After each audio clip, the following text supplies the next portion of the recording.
found dead. This year, 97 femicide cases have been reported in just 3 months, prompting organizations like FIDA to call for a national crisis declaration. In response, President William Ruto has directed security agencies to act decisively. Tonight on Friday Live, we're joined by Hortense Minishi, Deputy Executive Director at Kelin, Rachel Mwikali Mweni, Executive Director of the Coalition for Grassroots Human Rights Defenders, and of course Christine Kungu, chairperson of FIDA. I beg your pardon. I am Remy Majala, but first let's get to know what is happening in the world of sports with my colleague Gladys Midecha.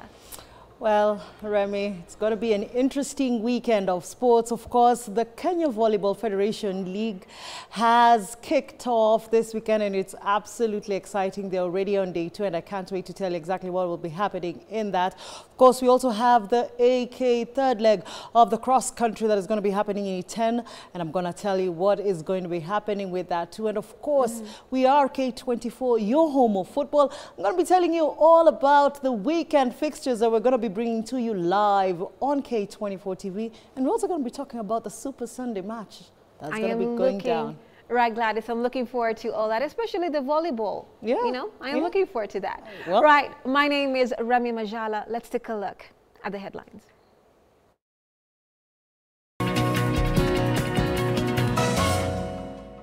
I, K24 TV. Hundreds gather at the KICC for the inauguration of K24 TV as the third Deputy President of the Republic of Kenya under the 2010 Constitution. I have almost become a lonely voice in the executive, especially in the presidency, speaking about our projects, speaking about our programs, elaborating on what we are doing. President Ruto describes the last 2 years as hell on earth, emphasizing to his deputy that his role is clearly defined and that he is needed. Security agencies ordered to take decisive action against criminals involved in femicide cases following police reports of at least 97 women killed in the last 3 months alone. The Senate Committee on Justice, Legal Affairs and Human Rights rejects a bill aimed at extending term limits for elected officials.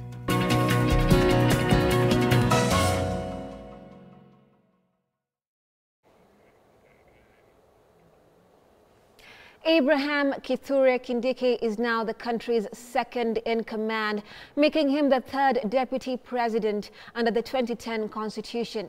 K24, a man who, in the run-up to the 2022 elections, came close to taking office but lost to his predecessor, Rigathi Gachagua, is now determined to do all it takes.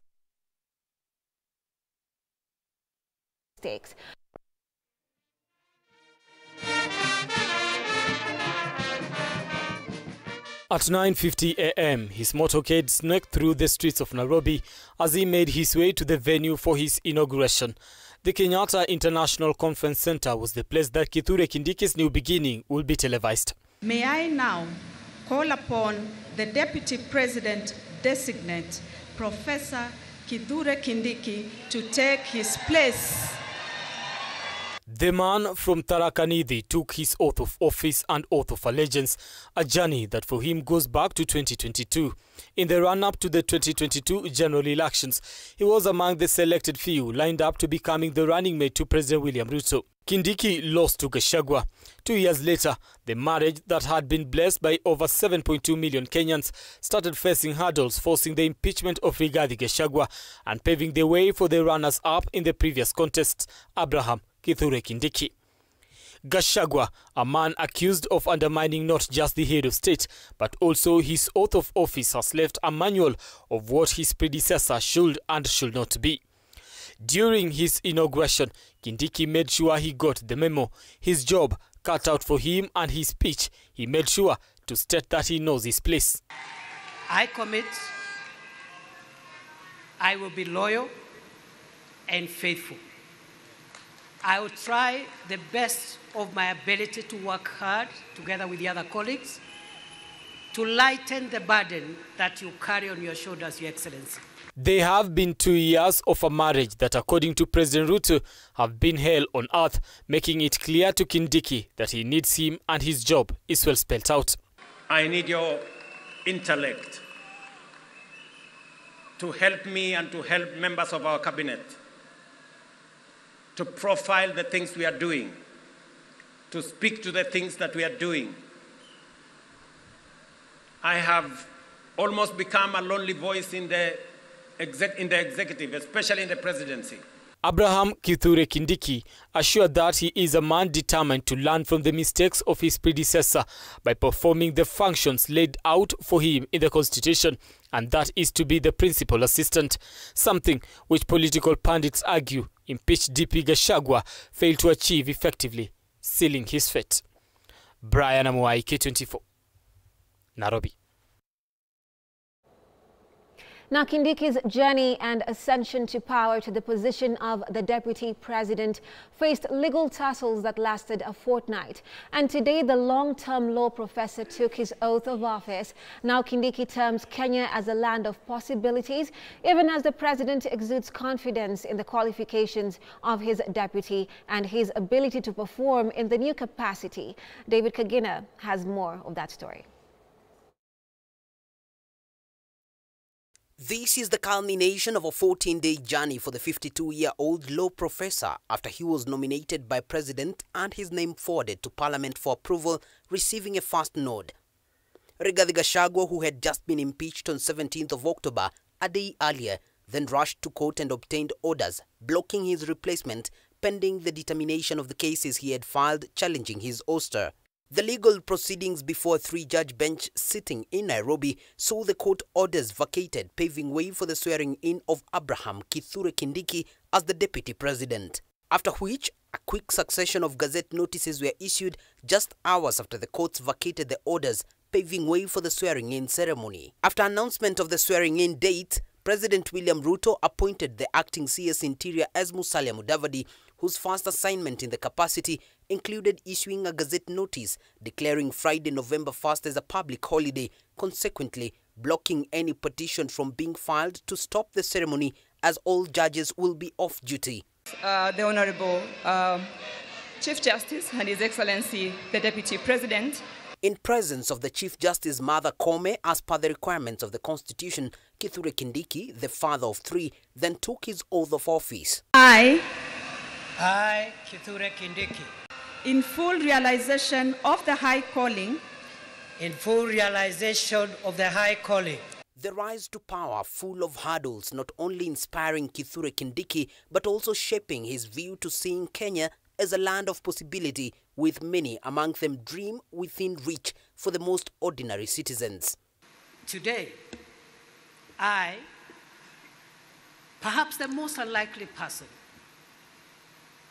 is standing here today because Kenya has made it possible for anybody to become anything in this country.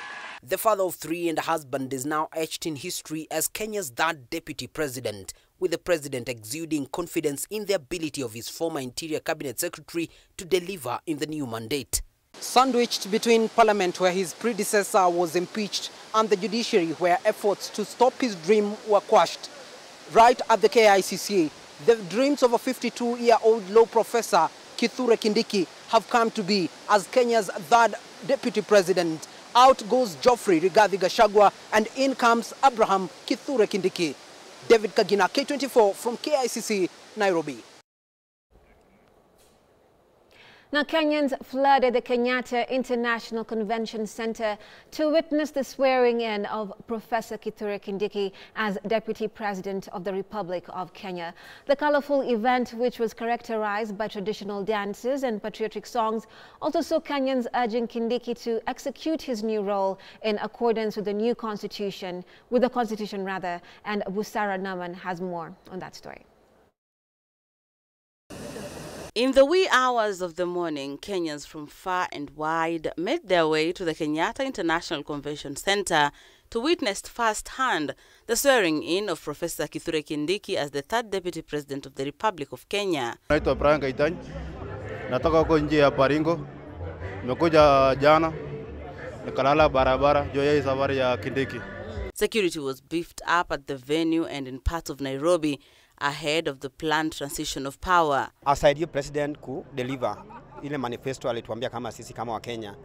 Ule mwingine alikuleta siasa mapema, lakini sasa ni saa ya kazi, sio saa ya siasa. Asilete ugawanyiko kwa Kenya. Kenya ni moja. Hatutaki maponde, mlima, sijui mteremuko, sijui Rift Valley, hatutaki kusikia hiyo. Ninafurahia sana kwa sababu kitu ya kwanza, Kindiki ni mchapakazi.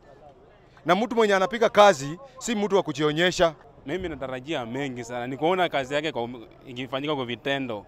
Si tusikie nini atumetenga nini. Nataka tuone kwa vitendo. Sio sahihi atakuja kufanyia watu kazi mzuri sababu ni mtu amesoma, ako na maono. Wakiungana daktari na profesa itakuwa kazi mzuri kufanyia wa Kenya. And by 8 a.m., hundreds of Kenyans who had already thronged into the venue were treated to traditional songs that rented the air as they waited for the arrival of Professor Kithure Kindiki. Amid song and dance, several dignitaries made their way into the arena, and by 10:15, the man of the moment, Kithure Kindiki, also made his way into the venue accompanied by his wife, Dr. Joyce. At 10:50, Kithure Kindiki, with his left hand placed on a Bible held by his wife, took both the oath of office and allegiance, officially making him the third deputy president of Kenya under the new constitution. With the former interior boss now occupying the second most powerful office in the country, those in attendance are calling on the new DP to prioritize service delivery. Ambaye anatoka huyo anaitwa Rigiji. Huyo ni mwanasiasa wetu, tunampenda, na ningependa tu kuomba serikali na taasisi zake zisimwandame sana. Yeye ameenda nyumbani, waacha aenda pumzike polepole, mali yake na familia yake waachane nayo, wasimtese vile ambavyo tunasikia watu wataanza kumwandama. Hatutaki hiyo. Tunataka Kenya ambayo itakuwa na umoja, tuishi kwa umoja sisi wote. Busara Naman, K24 TV. Now, Meru County residents are celebrating the inauguration of Kithure Kindiki as Kenya's new deputy president.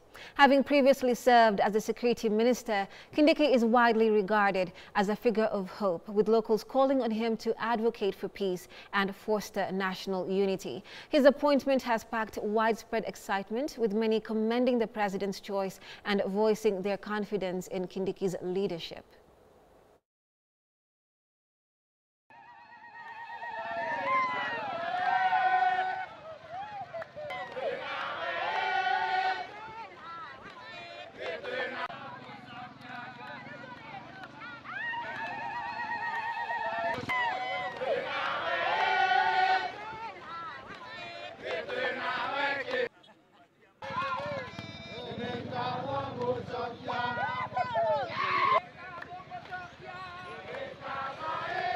Leo ni siku kubwa hapa Kenya ambapo tumepata naibu wa rais wa tatu anaitwa Profesa Abraham Kithure Kindiki. Kindiki ni mchapakazi, kijana shupavu ambaye tumeona utendakazi wake kama CS wa Interior. Tumemwona pale akiwa senator wa Tharaka Nithi, amefanya kazi vyema, na tunaambia William Ruto asante sana. Na tunashukuru Rais Samuel Ruto leo kwa kutuchagulia kijana mchapakazi, mkaaji wa hapa, msaliwa wa hapa, Profesa Kithure Kindiki.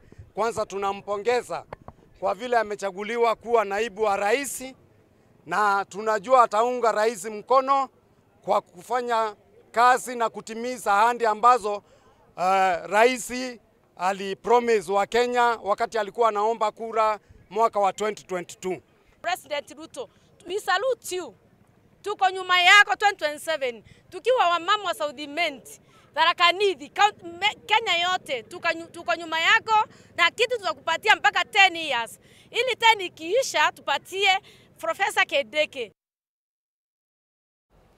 Now, business across the country came to a standstill, most of the day paralyzed by the government's sudden announcement of a holiday. Most Kenyans complained about the abruptness of the holiday, which was announced to allow the swearing in of Deputy President Kithure Kindiki as prescribed in the Constitution. Our business reporter Linda Koskei spoke to a section of traders in the capital city.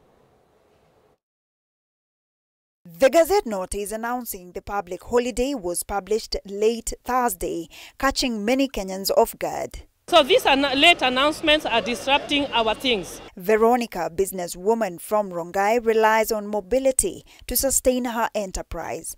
She expressed deep frustration with the government's oversight, emphasizing that even a slight disruption can lead to significant losses for small businesses like hers. Are confusing us. Right now the banks are closed. You want to withdraw money from the bank, you don't know. You didn't even know the banks will close. So the banks are now closed. Where are you getting money?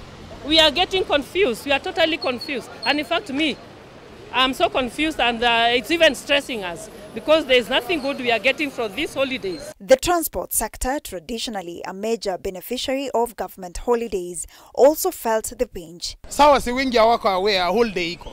Watu wangekuwa mapema ndio sawa wangekuja wakuje kwa pande ya biashara. Bado unaona ziko chini juu wase wengi hawajajua. Ni kitu imekuja ghafla binifu. PSV operators reported a steep decline in passenger numbers as many Kenyans stayed home. Eldoret ama Kitale, Bungoma, pande Western, Nyanza, Kisii, Migori, pande hizo zote jana wangetuambia kitu kama Monday hivi tujue leo Friday kutakuwa na kitu kama holiday. Unajua sasa watu wangesafiri leo asubuhi mpaka Sunday jioni warudi waende kazi. Lakini wamebreak jana, mtu hajachipanga, so pande yetu biashara imekuwa ngumu. Biashara iko chini sana. Watu wengi kumesemekana kuna holiday wameenda KICC. Kwa hiyo sasa tuko chini, hata tujui tutaanzia wapi leo bana. Watoto tujui atakula nini. Yet amidst this turmoil, many Kenyans carried on with their daily lives. The bustling Nairobi Central Business District kept its usual tempo. As Kenyans voice their grievances, they urge the government to prioritize economic considerations in future decisions. The call for more thoughtful planning is clear. A plea for understanding that the rhythm of daily life and business should not be so easily disrupted. Linda Koskei, K24 TV. Now we're taking a short break right here on Friday Live. Do stay with us. We'll be back in a bit.